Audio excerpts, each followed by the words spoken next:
তো hi everyone, আজকের ভিডিওটা শুরু করছি পার্ক থেকে। আজকে ভিডিও বানানোর কোনো ইচ্ছে ছিল না, কারণ শরীরটা আমার একটু খারাপ ছিল। তো বুনু বলছিল কেন ভিডিও করবি না, কর। তো সেই মতো আমিও বললাম যে ঠিক আছে, ভিডিওটা করছি।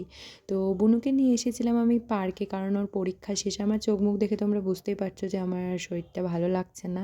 তো এখানে ওরা কিন্তু খেলাধুলো করছে, আর এই বুনুটাকে কিন্তু আমি চিনি না। এখানে এসেই ওদের আলাপ, আর দেখো দুজনে কিন্তু বন্ধুও হয়ে গেছে। তো ওরা দুজন যে কোথায় কোথায় ঘুরে বেড়াচ্ছে, আর আমি ওদের পিছনে ঘুরতে ঘুরতে নাজেহাল হয়ে যাচ্ছিলাম।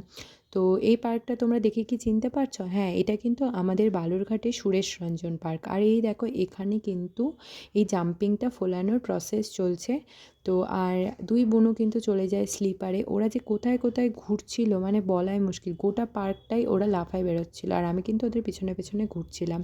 তো দেখো, ওরা এখানে এখন স্লিপার কাছে একবার এটাতে ও ওঠে, একবার ওটাতে ও ওঠে।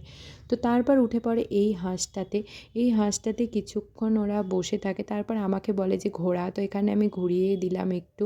তো তারপর এই দেখো, অলমোস্ট কিন্তু এখানে ফোলানো হয়ে গেছে। তো ফোলানো হচ্ছিল, তখন আমি এখানে দাঁড়িয়ে আছি, ওদের দিকে তাকিয়ে আছি, কারণ তাকায় তো থাকতেই হবে, কোথায় না কোথায় চলে যাচ্ছে। তারপর আমি দূর থেকে দেখতে পাই যে দেখো, অনেকটা কিন্তু ফোলানো হয়ে গেছে, ধীরে ধীরে এখানে ফোলানো হচ্ছিল। তারপর আমার বোনও বলে যে এটাতে আমি উঠবো। তো সেই মতো আমি বলি যে ঠিক আছে, ওটা ফোলানো হোক। আর ওরা কিন্তু এই দেখো চেয়ারের মতো এই জায়গাটাতে বসে আছে। তারপর আমার বোনও এই হাঁসটাতে বসে একটু নাটক করছিল, তারপর আবারও চলে আসে এইখানে। আর ওর কিন্তু এখানে উঠে খুব ভালো লাগছিলো, এটাই বলছে। তো তারপর আমি চলে যাই টিকিট কাটতে কাউন্টারের কাছে। তো চলো টিকিটটা কেটে নেওয়া যাক।